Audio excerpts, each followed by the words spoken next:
Greetings, welcome to your weekly edition of Electric Avenue's YouTube channel. Thanks for watching and joining me again for your weekly update on what's new and what's happening in the store. We're in the thick of the fall release schedule, and all this talk of recession, and I feel like we're getting more records than ever. There's still people buying them, so I guess that's a good thing. But I have to say, I mean, things are sort of maybe sort of like in a weird, this sort of happens this time of year where we're kind of heading into the Christmas season, fall season, holiday season, and things sort of cool off a little bit. So it's surprising that we sold a fair amount of the Red Hot Chili Peppers new release last weekend, but I would have thought it would have been more than what it was. And frankly, I think it's probably, honestly, their best album since maybe Stadium Arcadium, which I don't know if that's saying too much, but best since like the early era. I think for a lot of people who thought it was going to be sort of leftovers of Unlimited Love back in the spring, it's sort of kind of charmingly disarming that it's not just that. And I don't know if it really pushes them into, like, say, experimental or new territory or anything like that, but I think they've done a good job at sort of giving their fans sort of what they like about them this year, and in a big way, because you got like at least 35 songs between all the different editions. So good for them. All right. So that being said, this is a really big week, and you're gonna notice probably that there's something quite absent from today's video, and that would be Taylor Swift. And that is because we are not allowed to even get the Taylor Swift release until Friday, the release date of October 21st, 2022. I usually announce that right at the beginning. But anyway, yeah, her company, and well, she has the power to say, I do not want anyone to actually see or hold this record until the release date. Amazing that she has the power to do that, that the company is basically paying for all of the indie stores to get their product overnighted, because they don't want to, ship it early at all. So, good for her that she can sort of control that. It's interesting, her birthplace, or I don't know birthplace, but her hometown is about an hour from here. And I feel sort of like, in a way, it's been sort of a disconnected relationship because she's gotten so huge and is not really viewed as the same kind of hometown person, I think, as what people would optimally like to think of. But I'm so happy for her that she's done as well as she has. Honestly, there are a couple things that have happened, and I think they're more dealing with the management and doing special deals with big chains, that we haven't been able to carry certain records in the past, especially when they were brand new releases. And Folklore we couldn't get when it first came out, and Evermore we did get when it came out. So I think those rules started to ease, and we've sold quite a bit of both of them, so that's been a good thing for both of us. Lover is still not available at indie stores, unless someone bought it at like a Target and then sold it at an indie store. And then even like Reputation is out there, but it's hard to find. I mean, it's just been kind of a roller coaster as far as physical product with Taylor. And Red, the deluxe edition last year, did very, very well. It was probably one of our top 3 sellers of the year. So we anticipate big things for what is it, Midnights? There's something about a Moonstone special. We'll have like an indie version, and there are rumors about some special version going around, and I hope that we have some way to partake in that, but I will inform you If I can, things might happen before they even make it to the videos. So that's just the way it is. All right. So enough of me just kind of talking. Let me get into the new releases. 5 minutes in already. New Arctic Monkeys. It's been like 5 years for them, I think. This one is called The Car, which is a lot shorter than the title of the last one, which was Tranquility Base Hotel and Casino.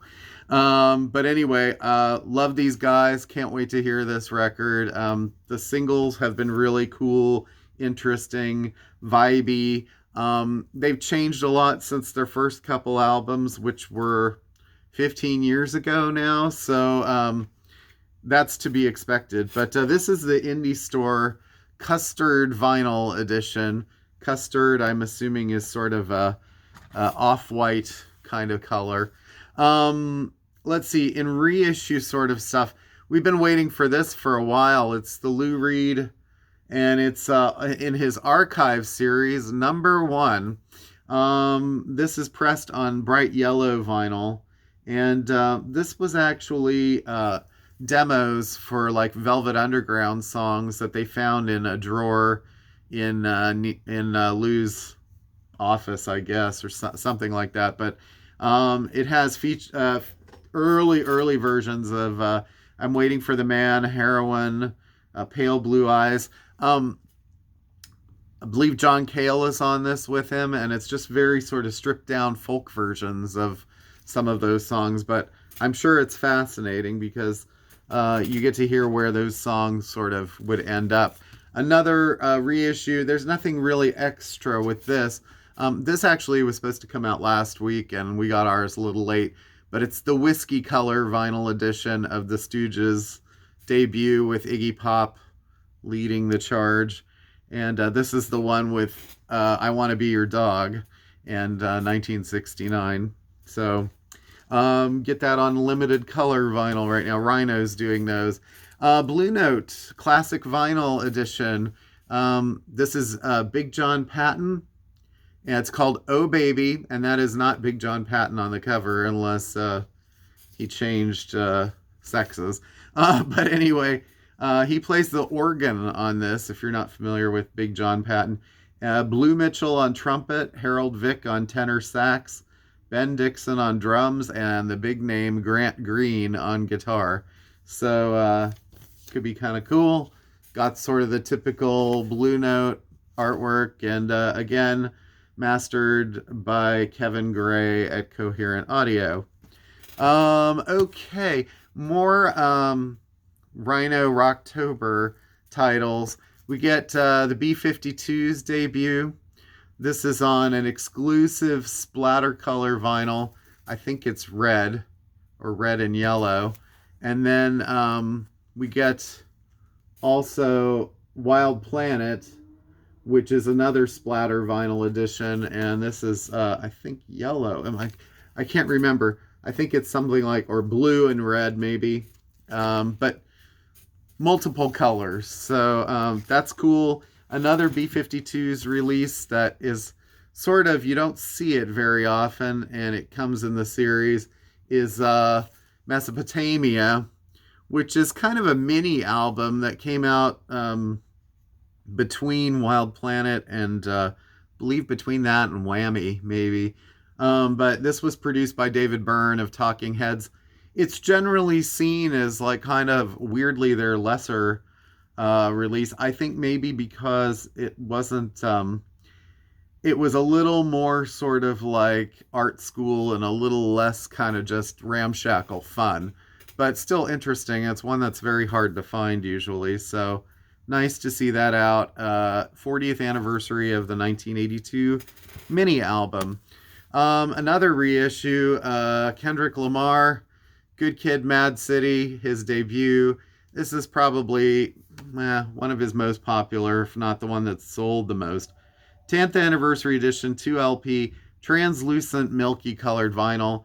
You're paying about $5-10 extra for the color, basically. I don't think there's anything extra on there music-wise, unless they've kept that hidden. Also, another reissue. I love this record. This is a very oddball record in her catalog. Kylie Minogue's Impossible Princess. For a while, this album was just called Kylie Minogue, and that was because it came out around the time that Princess Diana was killed, and they thought it was in bad taste to call it Impossible Princess at the time, so they sort of withdrew it, changed the name, actually maybe didn't even just kind of like delayed the release of it a little bit. But the thing about this album was it was her second album on an independent label in the 90s, and she was basically trying to take over some of the, like, a lot of the writing duties herself. And I'll say this, her writing style is a little off the wall in a way, and is much more sort of like personal. It's not, you can tell it was not done by a team of writers like all of her other albums.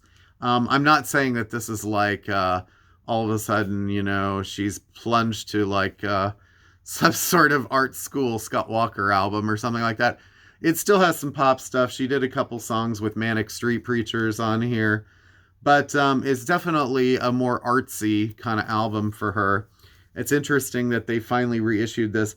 This is on a marbled vinyl edition with an art print. There's another one that's on orange vinyl that's out there. Okay, another great album of the 90s. Elvis Costello and the Attractions, All This Useless Beauty. This is on gold vinyl. Music on Vinyl did this. You know, they've limited these to 2,500, so I don't know how many of these I'm going to have. I'm trying to get more right now, and it's been kind of difficult. But this does feature a track with McCartney, Shallow Grave, which kind of sounds like something it could have been on Spike. Other End of the Telescope was a song he wrote with Amy Mann that was on the Last Till Tuesday album. And he covers it here. I Want to Vanish features Brodsky Quartet. It's weird because it's a Attractions album, but you don't really have the signature Steve Naive organ or keyboards. There's a lot of piano on it. It's a more kind of intimate, quiet record, other than It's Time and You Bowed Down, which are a little more rocky. You Bowed Down was actually written for Roger McGuinn to put out on one of his albums. I'm not sure if he did or not, actually. Jonathan Richmond, Modern Lovers Live, a reissue of this, back again on vinyl. This is just a regular edition by Omnivore. Omnivore Records does a lot of, or recordings, does a lot of really good reissues. Okay, new releases, new albums. Rae Jepsen, The Loneliest Time. Everybody knows her as the Call Me Maybe girl. She's almost unrecognizable with this long blonde hair. And the last track on here is a duet with Rufus Wainwright. It's the title track. It's kind of interesting hearing him sort of become a dance pop sort of duet partner, especially at his age, right? Yeah, well, he's not that young. He would probably agree with that. Tegan and Sara, Cry Baby, a new Tegan and Sara album. Interesting cover art. I really haven't heard anything about this yet, so I'll be looking forward to it. Neapolitan colored vinyl. Yeah, they've got a song called Pretty Shitty Time. Are they talking about now? New Archers of Loaf record. These guys have been gone for a long time. Red and purple swirl vinyl, peak vinyl color from Merge. Yeah, it's been probably 15 years maybe since an Archers of Loaf album. Reason in Decline. Boy, I think they're trying to tell me something here. Sloan's new album, Steady. It's been a little while for them, maybe like 4 or 5 years. Not nearly as long as Archers of Loaf. But Sloan's still at it. This is on Yep Rock, pressed on Deep Purple vinyl. Some of these, you know, I'm just like, just call it purple. On Transparent Orange vinyl, Simple Minds' new album. And this is called Direction of the Heart. And Yeah, Jim Kerr still at it. I mean, what their first album was like 1977. So, good for them that they've managed to sort of weather the storm, as it were, and continue going down this path. This cover kind of cracks me up a little bit. It's the new dry cleaning, and it's called Stump Work, and it's on white vinyl. And yeah, it looks like there's some hair stuck to that bar of soap. It's a little weird. But Dry Cleaning are quirky and interesting band. The first song is called Anna Calls from the Arctic. So anyway, they're an interesting band. Oh, and the last song is called Icebergs. So maybe there's a theme there. All right, sort of on a different path. Madonna's Erotica. This is just a 12-inch single picture disc. So don't get too excited. It's not the full album, but it's still pretty cool. This has the sort of censored album cover art that they really didn't, Warner was sort of uncomfortable with at the time. And I think it appeared in sort of white imagery usually, not usually this dark blue. And I saw someone the other day trying to say like, oh, she's singing, that's a microphone. She's sucking on a foot. And you can see there's a toe in the mouth. Ew, all right. I don't know. I know people have foot fetishes, but anyway, nothing I'd rather not eat is someone else's foot. The Kinks, Face to Face, all right? And this reissue campaign keeps on going. This is just black vinyl edition, but still, great album. Yeah, this is the one that features House in the Country, Sunny Afternoon. Great album. Sort of a kind of in the transition of their between the early stuff and the more Britishy stuff. Los Straitjackets, 2 reissues, Jet Set and Rock Espanol en Espanol, Volume 1. These are on purple vinyl and sky blue vinyl, appropriately. These are on Yep Rock. I was going to say something a little bit about the Yep Rock, and I'll also mention like Sub Pop. Yep Rock has a very sort of aggressive campaign where they have subscribers and people that you can get vinyl directly from them, CDs, and it's sort of like a subscription kind of series, I think. I'm probably just advertising for them in this way. And in a way, it kind of hurts the indie stores because I never know how much to order of that stuff because it feels like some of my customers already have like direct relationships with them. So then it's like, do I bring it in or not? I really don't know because sometimes they're smaller artists and I'm like, I don't know if other people are going to really be interested in that. I mean, if they've already gotten pre-orders in from, record labels and whatever.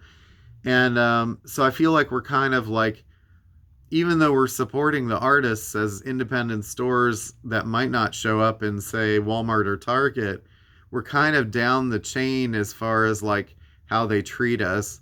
And I'll say the same thing, which is even more annoying about Sub Pop in particular. That label has a lot of like special color pressings that they do for new releases, and they're available only online from their store.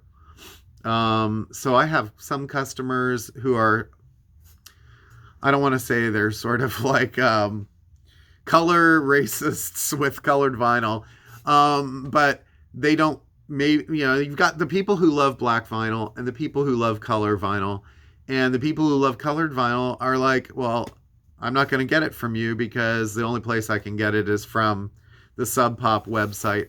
I think that's really crappy that they don't at least allow stores to have the option to bring in the color vinyl, even if it's a couple dollars more. It's I think that for a label that supposedly calls itself Sub Pop and bases its history of how it's grown on its support from indie stores. It's not a good practice, and it kind of leaves a bad taste in my mouth. So anyway, it's like sucking on a foot.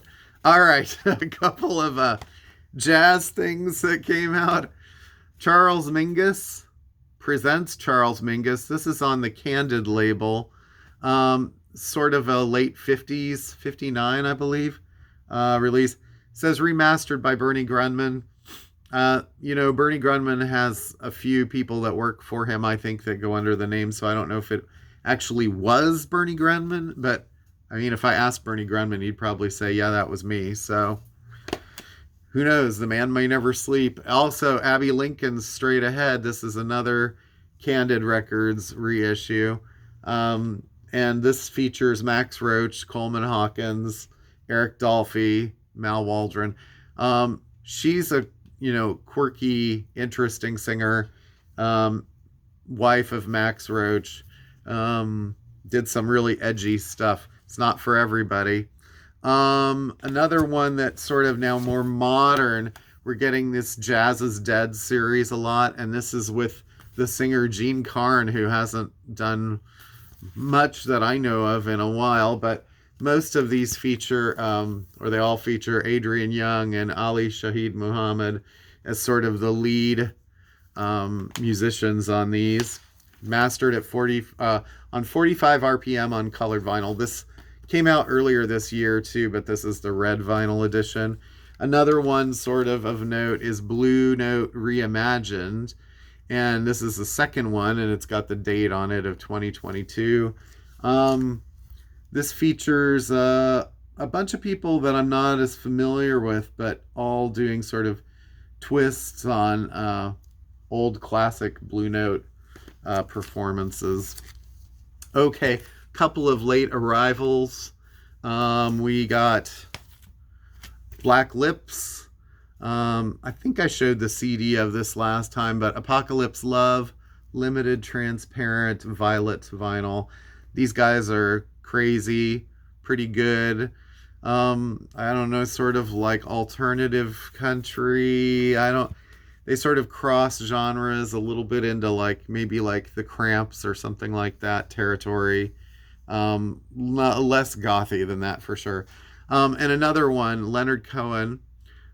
This is called Hallelujah and Songs from His Albums. It's basically a 2 LP collection, and it's a nice sort of modern updated one. It features songs like Hallelujah live at Glastonbury, previously unreleased version. Suzanne, Bird on the Wire, Famous Blue Raincoat, Chelsea Hotel #2, things like that. I'm Your Man. Ends with You Want It Darker and Thanks for the Dance. So it's a kind of a comprehensive career spanning thing. Pink Floyd, we're finally getting the 7-inch for Ukraine relief in this country, also available on a CD single, and it's called Hey Hey Rise Up. All proceeds to Ukraine humanitarian relief, featuring Andriy Kluvenyuk of Boombox, something like that. Features Hey Hey Rise Up and A Great Day for Freedom 2022. So that'll be sort of hanging around. A couple of things that I got CDs of that I didn't get vinyl yet. Don Richard and Spencer Zahn's Pigments. So new Don Richard record. Arthur Brown's Monsters Ball. Yes, he's the god of Hellfire. Features James Williamson and Rat Scabies, Steve Hillage, Shuggy Otis. A lot of the people that sort of associate with Cleopatra records are on there. A couple of Christmas CDs that probably, I don't know if it's everybody's things, but Andrea Bocelli and his family, called A Family Christmas. They've touted his son quite a bit as a singer. Also, Joss Stone's new Merry Christmas Love. So it's kind of like blues pop. Okay, the last things I wanted to do today, I wanted to give a couple of recommendations. I don't do this very often, but I think I need to maybe do it more. But I just thought I'd bring up some albums that I've heard a lot in the store. And, I'm not just going to go out there and say, like, oh, get the new blah, blah, get the new blah, blah, because they're popular or whatever. These are records that I've heard several times and I keep going back to and playing a lot. And the reason I do that is because there's a certain level of playability about them that, I don't know, it resonates with me. Maybe they've been well reviewed other places too. But anyway, I just want to give you some heads up on these. Always, I showed this album, it came out a couple of weeks ago. It's called Blue Rev, and they're from Toronto, I believe. And I would compare this to a rockier version of like the Sundays from like late 80s, early 90s kind of Sundays band. She's got a very strong kind of swoopy voice, and the music is sort of like somewhere between that kind of Smithsy Sundays vibe to a little heavier like slow dive or dream pop, but sort of a little heavier at times, and sometimes it gets punky. But it's one of those albums that there's a lot of twists and turns. The songs they don't overstay their welcome. Most are 3 minutes long, but her voice is great, and I've said that a few times. And I think it's really catchy, well written, well put together. They've got a song called Tom Verlaine and another song later called Belinda Says that's kind of mentions Belinda Carlisle's Heaven is a Place on Earth in the lyrics. So there's a little bit of a Go-Go's reference. But really well done. And this is their third. I want to say it's maybe their third album. So anyway, check that out. At least these are things you might want to check out online and just take a listen to them. Afghan Wigs. I think I might have mentioned this at some point in sort of fawning terms, but How Do You Burn? This actually features a few guest backing vocals from Mark Lanigan, who passed away last year. Screaming Trees was his band, but he'd been solo for a while. Anyway, Greg Dooley and Mark were friends, and I think this is probably the best Afghan Wigs album I've heard in maybe 20 years, and I've heard other great ones. There have been some good ones in there, but this one seems exceptional. A lot of the sort of backing vocals are very soulful. It kind of reminds me at times of like when Nick Cave Bad Seeds get a little more sort of aggressive and gospel-y, but like haunting and like rocky, and it's a really good record. Yeah, I think it'll end up on a lot of year-end lists. So these guys put out a record, it seems like every week, but King Gizzard and the Lizard Wizards, Omnium Gatherum. So this record came out, I want to say back in May. It's got that cool sort of shiny title there. Came out back in May, and it didn't hit a vinyl version until about a month ago maybe. And I really sort of have kind of been following them tangentially, but I think the thing that I like about this record is that first, it starts with an 18-minute jam, which is like so intense, but it's amazing. And from there it sort of goes through like kind of like Tame Impala-esque psychedelic pop, heavy metal, samba, bossa nova music. There's so many different things on it, and it's like 2-hour runtime almost. It's a double record and kind of long. Maybe it's not quite that long, 90 minutes, I don't know. But I feel like it's the kind of album that if there's something that bothers you about it, just wait 5 minutes and it will be something completely different. And it's funny because I don't really consider myself like a huge metal fan. I can respect it, but I've never been a big metal fan. This is a personal musing here. But whenever a metal song comes on this record, I start listening to like the rhythms and the intricacy of playing, and I start going, maybe I'm more of a metal fan than I thought I was, because I actually kind of like some of this stuff. So I think it's good because it opens doors to other kinds of music that maybe you're not as, I don't want to say as familiar with, but maybe you don't listen to as much. The new Death Cab for Cutie. This record, Asphalt Meadows, I know they have been recording for like 25 years or whatever. Ben Gibbard and his group. This is actually, I think, probably their best record since at least Narrow Stairs. There's a lot of really great writing on this album. I feel like it was very well thought out. They had a little more time and didn't seem like they were trying too hard to kind of like, oh, everyone's going electronic or something like that, so we need to throw a bunch of that in there. I mean, there's a certain amount of that because they tend to incorporate that now, but it really feels like a very strong, well put together record. I don't know if it'll be like at the top of the list at the end of the year, but it's worth checking out. If you ever liked Death Cab for Cutie, this one, I wouldn't let it pass you by. And the same thing I'm going to say about the new Broken Bells album. This is Danger Mouse along with the Shins. I'm trying to remember his name right now. James Mercer. This record to me is just, I mean, it's been 8 years since the last one. I feel like it's a very sort of lived in, kind of pretty album. There's some stuff that sort of goes more pop, some that goes more kind of like stripped down acoustic. And the last track, Fade Away, sounds like a long lost kind of sad Pet Shop Boys type song with this very pillowy kind of synth and these beautiful melodies. And it's a haunting record, one that sort of resonates for me during this time period. So give that a check out. I mean, it's again, it's worth hearing. Their third album.